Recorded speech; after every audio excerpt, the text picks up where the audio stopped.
Hi, I'm Stephanie Woodward with Disability Details, talking to you about disability rights, access, and life.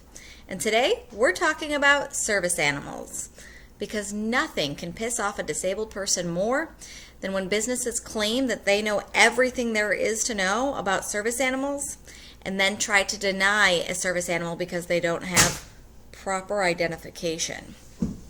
Another good way to piss off a disabled person is by faking your own service animal because you just want to take your dog with you everywhere you go. So today we're just going to jump right in and talk to you about different details that you may or may not already know about service animals. And we're going to specifically stick to the definition of service animal under the Americans with Disabilities Act. We're not going to get into the animals that are defined in the Fair Housing Act or under the Air Carrier Access Act. I want to stick specifically with the ADA because this is where we see a lot of confusion and misconceptions when it comes to service animals being allowed in public areas in our community. So we're going to be talking about places like our government buildings, our grocery stores, hotels, educational institutions, anywhere where the general public usually goes. That's where service animals under the ADA are allowed to go.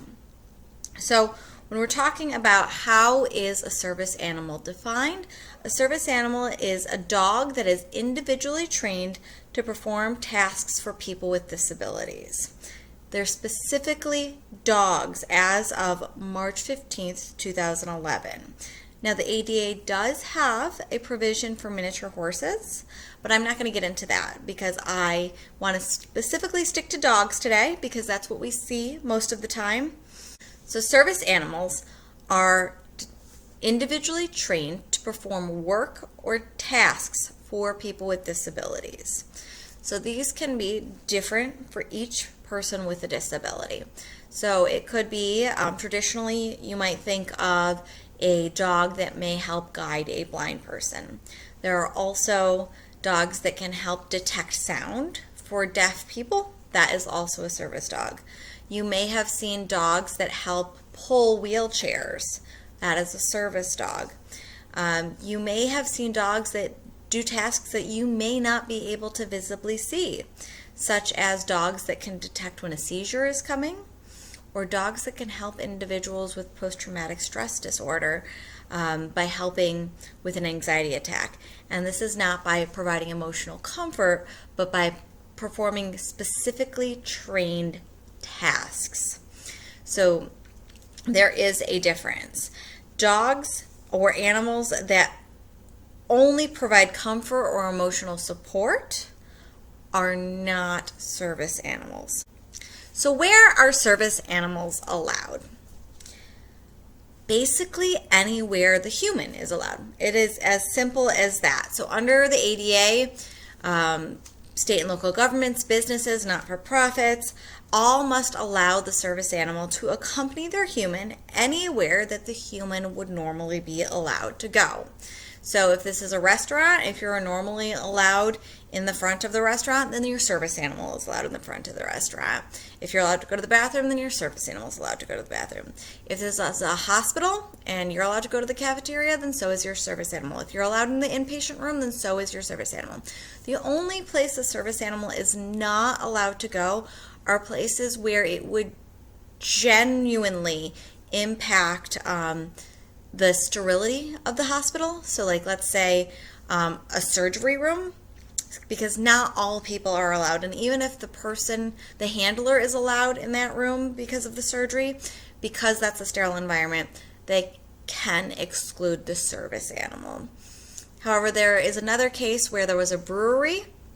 The brewery allowed for tours where people could come and see how the beer was made, and they wanted to exclude service animals. However, if you allow humans to go back and see how the beer is made, then it cannot be that sterile of an environment. So you can allow the service animal too. One question I get a lot is, how do I know it's really a service animal and it's not a fake? Well, in a lot of cases, it's pretty damn obvious if it's a real service animal. And in the cases where it is obvious, I need you to just use your judgment and leave it at that. We do not interrogate people when it is obvious that their animal is a service animal. However, there are some cases where it is not obvious, and it's okay to ask, are you ready for this? 2 questions. Just 2. You don't get to pick which 2. Just these 2 that I'm about to tell you. And it can't be anyone who asks. It can't just be like, oh, hey, I'm curious. Can I ask you these things? You need to be a staff person of the place inquiring. So here are the 2 questions that you can ask. 1, the question is this a service animal required because of a disability? Then the person answers yes or no. Okay? The second question is, what tasks has the dog been trained to perform? And then they answer. That's it. Is this a service animal because of a disability? What tasks has it been trained to perform? End of inquiry. If the person can answer those 2 questions, that's it. There is no asking to see certain identification because there is no certification for service dogs. Some dogs may be certified by somebody, but that's not a requirement. There is no demonstrating of the tasks. This dog is not here to do tricks for you to prove itself to you. If the owner says that the dog does a task to help them and tells you the tasks, that's all you need to know. You don't get to ask about the person's disability. You don't get to ask about the individual's diagnosis. You don't get to ask them to prove their disability. You get to ask 2 things. Let's say it together now. Is this dog a service animal because of a disability? What tasks is the dog trained to perform? That's it. Those are your only 2 questions. But is the dog required to wear anything special? That's going to be a big old no. The dogs are not required to wear vests or tutus or anything else to make you feel all warm and fuzzy inside. And my God, could you all stop ordering the fake ones off Amazon so that you could bring your dog to the pub, okay? Stop that. Service dogs are not required to wear anything. They are required to be harnessed or leashed in some manner unless the harness or leash would prevent the dog from performing their duties.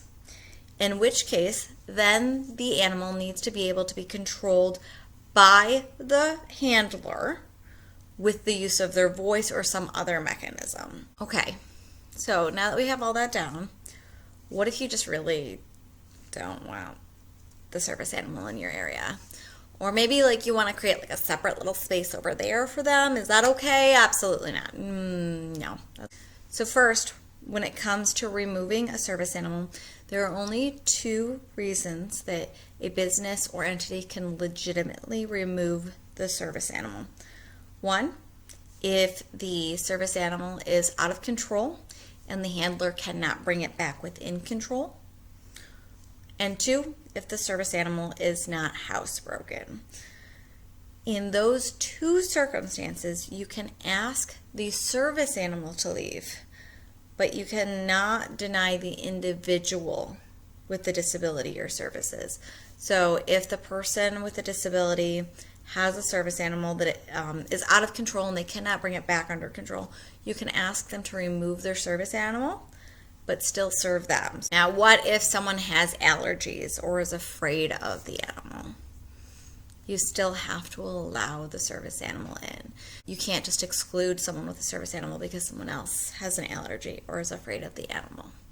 And you cannot have specific service animal areas. Like, well, in my hotel, I only allow service animals in these 2 rooms.